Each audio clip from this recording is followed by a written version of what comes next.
Hello everyone.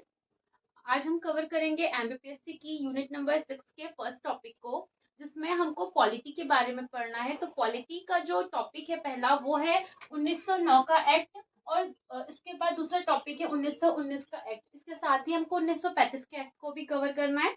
तो आज हम पढ़ेंगे भारतीय परिषद अधिनियम 1909 और भारत शासन अधिनियम 1919 के बारे में। तो स्टार्ट करते हैं। सबसे पहले हम देखते हैं भारतीय परिषद अधिनियम 1909। इसे हम मार्ले मिंटो सुधार के नाम से भी जानते हैं। मार्ले कौन थे और मिंटो कौन थे, सबसे पहले ये बात आती है। तो जो मिंटो थे यह भारत में वॉयसराय थे। ये जो थे मिंटो, ये भारत में कौन थे, वॉयसराय थे। और ये जो मार्ले थे, ये मार्ले यह इंग्लैंड में इंग्लैंड में भारत के राज्य सचिव थे। इंग्लैंड में कौन थे, भारत के राज्य सचिव, भारत के राज्य सचिव थे। ठीक है। तो इसे किसके नाम से जाना जाता है, 1909 के एक्ट को मार्ले मिंटो सुधार के नाम से जाना जाता है, क्योंकि उस वक्त 1909 के समय जो मिंटो थे वो वॉयसराय थे भारत के, और मार्ले जो थे ये इंग्लैंड में भारत के राज्य सचिव के पद पर थे। ठीक है। तो इनके द्वारा ये लाए गए कुछ सुधार थे, जिसे हम मार्ले मिंटो सुधार या भारतीय परिषद अधिनियम 1909 के नाम से जानते हैं। इसके कुछ प्रावधान इन्होंने दिए थे इसके अंतर्गत। तो इसमें जो इम्पोर्टेंट प्रावधान है हम सिर्फ उसे डिस्कस करेंगे, हमें पूरा एक्ट नहीं पढ़ना है। जो हमारे एग्जाम के पॉइंट ऑफ व्यू से जरूरी है हम इसी को देखेंगे। तो पहला इसमें पॉइंट था कि केंद्रीय विधान परिषद और प्रांतीय विधान परिषद। तो केंद्रीय विधान परिषद और प्रांतीय विधान परिषद में जो बहुमत की व्यवस्था थी वो किस आधार पर की गई थी। तो केंद्रीय विधान परिषद जो हमारी सेंट्रल में विधान परिषद थी, इसमें सरकारी सदस्यों के द्वारा ही बहुमत की व्यवस्था की गई थी। मतलब इसमें जो वोट देने का अधिकार था या जो बहुमत था ये किसके द्वारा दिया जाता था, सरकारी सदस्यों के द्वारा। और जो प्रांतीय विधान परिषद थी इसमें गैर सरकारी सदस्य जो थे इनके द्वारा बहुमत की व्यवस्था की जाती थी। तो पहला पॉइंट हमारा क्या क्लियर हो गया कि केंद्रीय विधान परिषद में जो सरकारी सदस्य है इनके माध्यम से बहुमत की व्यवस्था की जाती थी, और प्रांतीय विधान परिषद में गैर सरकारी सदस्यों के माध्यम से बहुमत की व्यवस्था की जाती थी।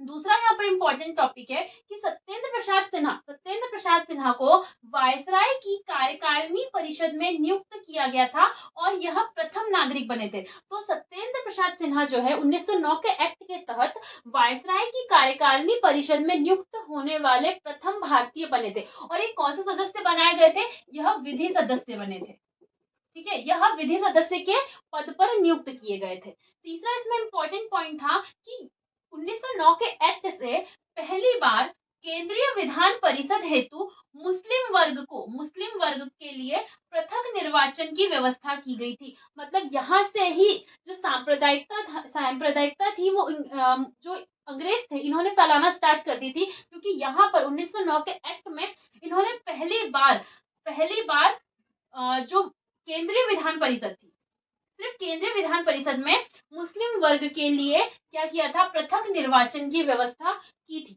तो 1909 के एक्ट में ये जो 3 पॉइंट है ये बहुत ज्यादा इंपॉर्टेंट है कि पहले वायसराय की कार्यकारिणी परिषद में नियुक्त होने वाले प्रथम सदस्य कौन बनाए गए थे, सत्येंद्र प्रसाद सिन्हा को बनाया गया था। सेकंड की केंद्रीय विधान परिषद में जो मुस्लिम वर्ग के लिए पृथक निर्वाचन की व्यवस्था किस एक्ट से की गई थी, 1909 के एक्ट से की गई थी। 1909 के एक्ट को किस नाम से जाना जाता है, मार्ले मिंटो रिफॉर्म या मार्ले मिंटो सुधार के नाम से जाना जाता है। और याद रखिएगा जो ये हमारे लॉर्ड मिंटो थे, जो वॉयसराय थे लॉर्ड मिंटो, इन्हें ही सांप्रदायिक निर्वाचन के जनक के रूप में भी जाना जाता है। तो लॉर्ड मिंटो को सांप्रदायिक निर्वाचन के जनक के रूप से में भी जाना जाता है, और इन्हीं के समय पर पहली बार केंद्रीय विधान परिषद में पृथक निर्वाचन की व्यवस्था की गई थी मुसलमानों के लिए। ठीक है। तो ये हो जाता है हमारा कौन सा 1909 का एक्ट यहाँ पर कंप्लीट। अब हम देखते हैं भारत शासन अधिनियम 1919। तो भारत शासन अधिनियम को भी किसी न किसी नाम से जाना जाता होगा। तो भारत शासन अधिनियम को हम मॉन्टेग्यू चेम्सफोर्ड रिफॉर्म के नाम से जानते हैं। मॉन्टेग्यू चेम्सफोर्ड सुधार के नाम से 1919 के एक्ट को जाना जाता है।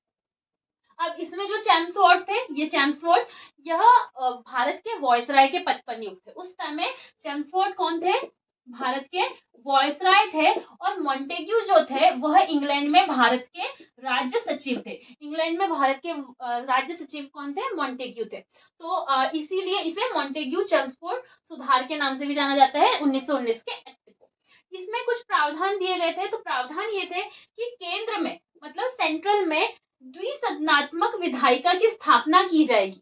जैसे कि अभी वर्तमान में केंद्र सरकार, केंद्र में क्या है? द्विसदनात्मक विधायिका है, जिसको हम लोकसभा और राज्यसभा के नाम से जानते हैं। इसी प्रकार यहाँ पर भी केंद्र में द्विसदनात्मक विधायिका की स्थापना की जाएगी, ऐसा प्रावधान किया गया था। और कौन कौन से? एक थी राज्य परिषद और दूसरी थी केंद्रीय विधानसभा। तो केंद्र में जो द्विसदनात्मक विधायिका थी, इसकी स्थापना 1919 के एक्ट के तहत की गई थी। जो थी कौन कौन सी थी? राज्य परिषद और केंद्रीय विधानसभा। दूसरा प्रावधान किया गया कि देश में प्रत्यक्ष निर्वाचन व्यवस्था, साथ ही साथ प्रांतों में द्वैत शासन प्रणाली को लागू किया गया था। तो प्रांतों में द्वैत शासन प्रणाली किस एक्ट के तहत आई थी? तो 1919 के एक्ट के तहत देश के अंदर द्वैत शासन प्रणाली लागू की गई थी, और साथ ही साथ प्रत्यक्ष निर्वाचन की व्यवस्था भी 1919 के एक्ट के तहत की गई थी। और ये जो प्रांतीय विषय थे, प्रांतों में जब द्वैत शासन लागू किया गया, तो प्रांत में जो प्रांत के जो विषय थे, जैसे कि अभी भी हमारे पास सूचियां है, जैसे केंद्रीय सूची, प्रांतीय सूची और समवर्ती सूची।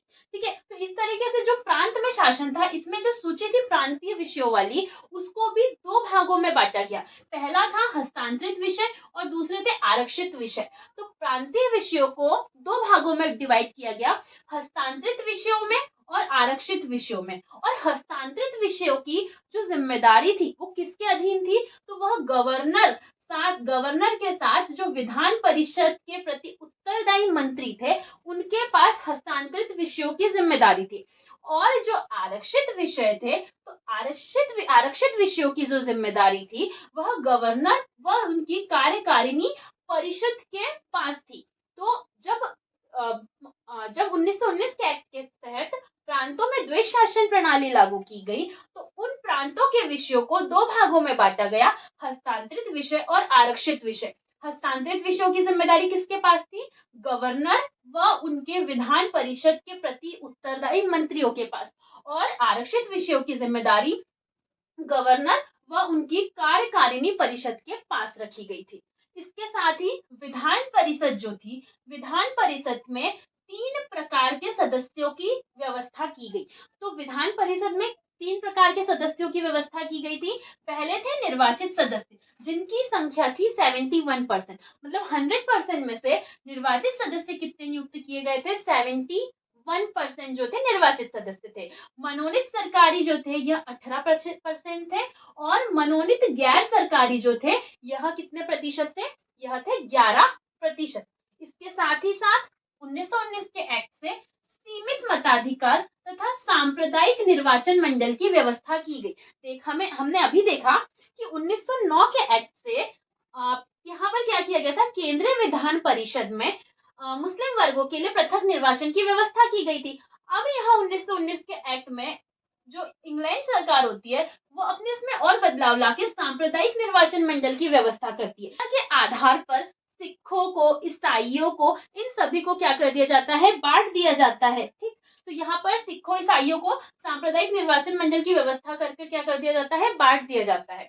इसके अलावा इसी एक्ट के तहत लोक सेवा आयोग का भी क्या किया गया था? गठन किया गया था। 1919 के एक्ट के तहत ही लोक सेवा आयोग का भी गठन किया गया था।